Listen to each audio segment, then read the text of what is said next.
Hi అండి, MRL varieties అండి. నేను ఈరోజు చూపించే రెసిపీ ఏంటంటే పాకం లేకుండా పొంగడాలు ఏ విధంగా ప్రిపేర్ చేసుకోవాలో చేసి చూపిస్తున్నానండి. ఇవి చిన్నపిల్లలు పెద్దవాళ్ళు చాలా ఇష్టంగా తింటారు. చాలా టేస్ట్ బాగుంటాయండి.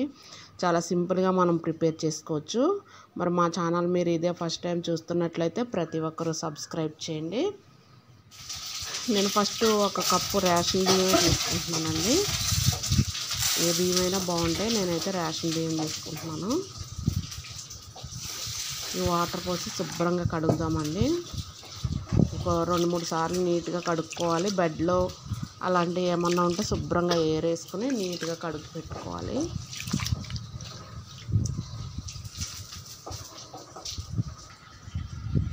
దీనిలో మళ్ళీ వాటర్ పోసి ఈరోజు నైట్ నేను నానబెడుతున్నానండి. రేపు ఉదయం ప్రిపేర్ చేయడానికి.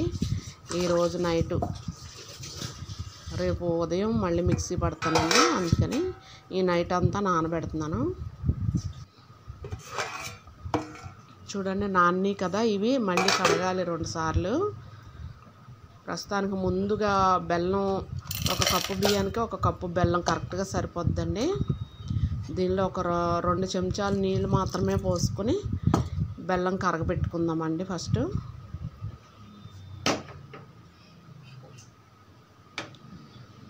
ఇలా బెల్లం మనం ఫస్ట్ ఇలా పెట్టుకుంటే కరుగుతూ ఉంటుంది. మన మిక్సీ బౌల్లోకి బియ్యం మళ్ళీ ఒకసారి ఒక 2 సార్లు శుభ్రంగా కడగాలండి. నైట్ అంతా నానబెట్టుకున్నాము కడిగి, మళ్ళీ ఇప్పుడు కూడా 2 సార్లు కడిగేసి ఉంచేసుకోవాలి వాటర్.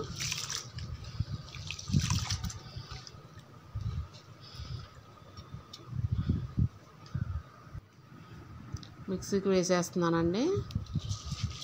మెత్తగా పట్టుకోవాలి, బాగా గరుగ్గా కాకుండా బాగా మెత్తగా పట్టుకోవాలి పిండి.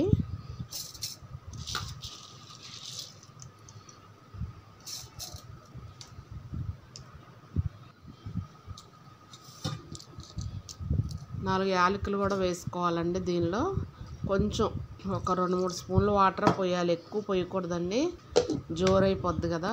మెత్తగా పట్టుకోవాలి బాగాను. చూడండి, బెల్లం కరుగుతుంది. కరిగిపోయిందండి. జస్ట్ కరిగితే చాలండి, పాకం అవసరం లేదు. పక్కనట్టి చల్లారనిచ్చి వడపోయటమేనండి. ఏమైనా బెడ్లు అయ్యంటూ వచ్చేస్తాయి కదా. చూడండి, మిక్సీ నేను పట్టాను. అసలు నీళ్ళు ఎక్కువ పోయకుండా పట్టానండి. చూడండి, మెత్తగా నలిగింది. ఈ విధంగా మెత్తగా నలగాలండి బాగా.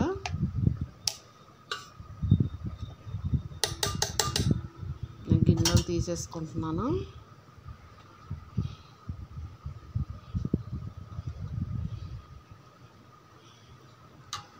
ఈ విధంగా మనం పిండి మెత్తగా పట్టుకోవాలండి.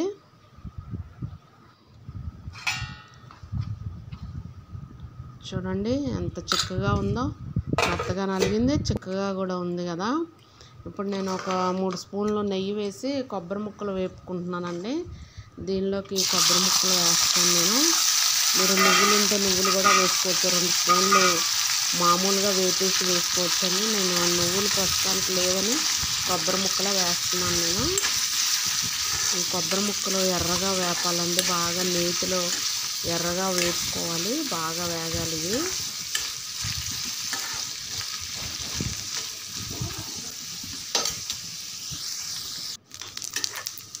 చూడండి ఎంత చక్కగా వేగినాయో. ఎర్రగా కమ్మటి స్మెల్ వస్తున్నాయి.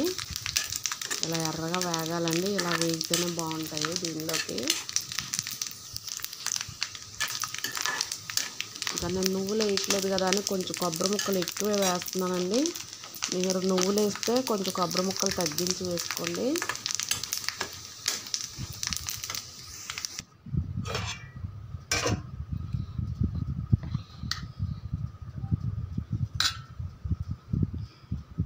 చూడండి, దీనిలోకి ఇప్పుడు బెల్లం కరగబెట్టుకుని చల్లారబెట్టి వడపోస్తున్నానండి. ఇందులో బెడ్లు ఏమన్నా ఉంటే వచ్చేస్తాయి కదా. ఇలా వడపోసుకోవాలండి. దీనిలోకి పిండిలోకి డైరెక్ట్ పోయకుండా ఇలా కరగబెట్టుకుని వడపోసుకోవాలి బెల్లం.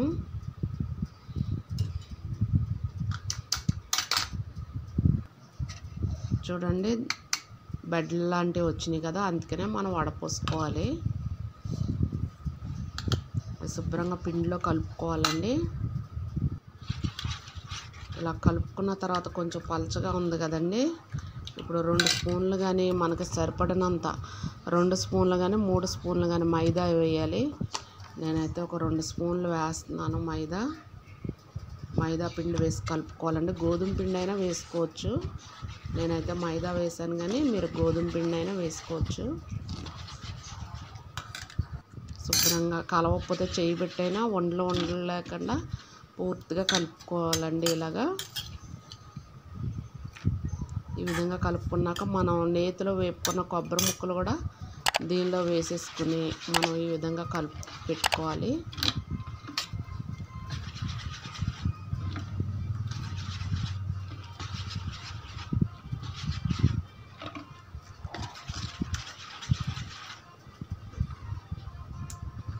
ఈ విధంగా కలిపి పెట్టేసుకోవాలండి, నానబెట్టుకోవాలి. మనం పక్కన పెట్టేసుకుని ఇలా కలుపుకున్న తర్వాత పక్కన పెట్టుకుని ఒక 3 గంటలు 4 గంటలు పక్కన పెట్టేసుకోవాలండి. వెంటనే వేయకూడదు, నానాలి పిండి.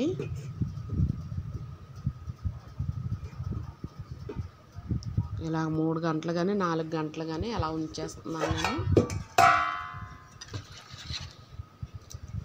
చూడండి, ఇలా నానబెట్టుకోవాలి. నానబెట్టుకున్న తర్వాత ఈ విధంగా మళ్ళీ కలుపుకుని ఆయిల్ పెట్టేసుకున్నానండి. 3 గంటలన్నర నానబెట్టాను నేను. డీప్ ఫ్రై సరిపడగా ఆయిల్ పెట్టేసుకున్నాను నేను. ఆయిల్ బాగా కొంచెం మరిగిన తర్వాత సిమ్లో పెట్టేసుకోవాలండి, లేకపోతే పైన మాడిపోద్ది, లోపల వేగదు, ఉడకదు. అందుకని మనం ఆయిల్ కాగిన తర్వాత సిమ్లో పెట్టేసుకోవాలి, మంట తగ్గించుకోవాలి. నూనె కాగిపోయిందండి, వేసేసాను నేను. ఇలా వేసేసుకోవడమేనండి. పొంగడాలు చాలా ఈజీ అండి, చాలా ఈజీ ప్రాసెస్ అండి, పెద్ద కష్టమేమీ కాదు. చక్కగా ఉంటాయండి టేస్ట్.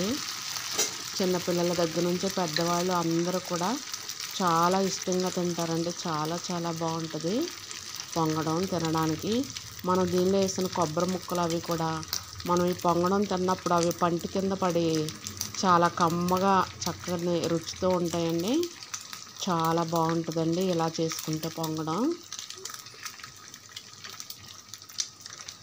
చాలా ఈజీ రెసిపీ అండి.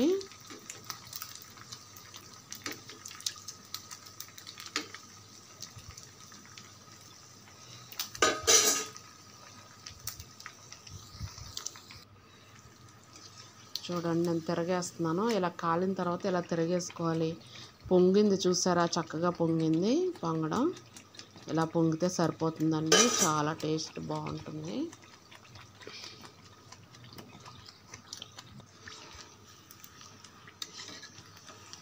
తీసేస్తున్నానండి, వేగిందని తీసేస్తున్నాను. చూడండి,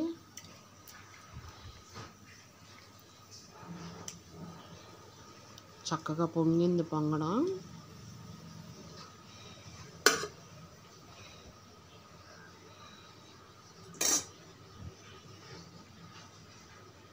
ఇంకా అన్నీ కూడా ఇలా వేసేసుకోవడమేనండి. మనం వేసినప్పుడల్లా అడుగు నుండి పిండి కలుపుకోవాలండి. అడుగు నుండి తీసి పిండి వేసుకోవాలి. ఒకసారి ఈ విధంగా కలుపుకొని అప్పుడు వేసుకోవాలి. గట్టిగా కూడా కొంచెం కలుపుకొని పిండి వేసుకుంటూ ఉండాలన్నమాట. ఇలా వేసుకోవాలండి.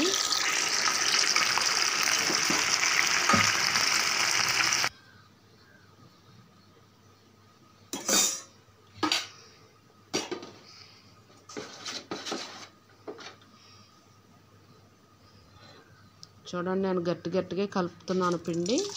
అలా గట్టిగా కలుపుకుంటూ వేసుకోవాలండి.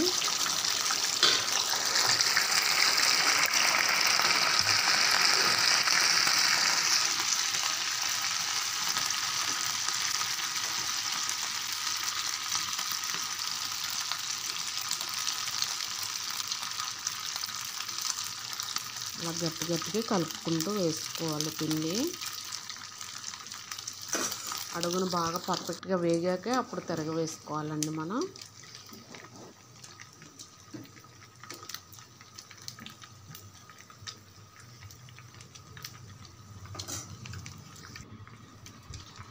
చూడండి వేగినట్టు తెలిసిపోయింది కదా, నేను తిరగేస్తున్నాను చూడండి ఇలాగా. ఇంతేనండి, చాలా ఈజీ ప్రాసెస్ అండి. కమ్మగా తినడానికి చాలా చాలా బాగుంటాయండి. అసలు ఈ పొంగడాలు సూపర్ టేస్ట్ ఉంటాయండి.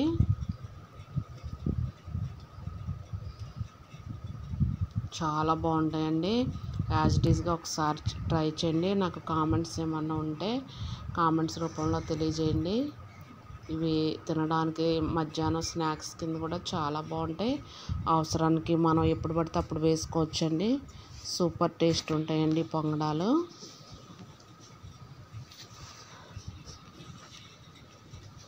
చక్కగా చిన్నపిల్లలు అందరూ తింటారు. నేను తుంచి చూపిస్తున్నాను చూడండి, ఎంత పర్ఫెక్ట్గా కుక్ అయిందో చూసారా. లోపల ఇలా కుక్ చేసుకోవాలండి, చాలా బాగుంటాయండి టేస్ట్. మరి మీ అందరూ మా ఛానల్ మీరు ఇదే ఫస్ట్ టైం చూస్తున్నట్లయితే చూసిన ప్రతి ఒక్కరు కూడా సబ్స్క్రైబ్ చేయండి.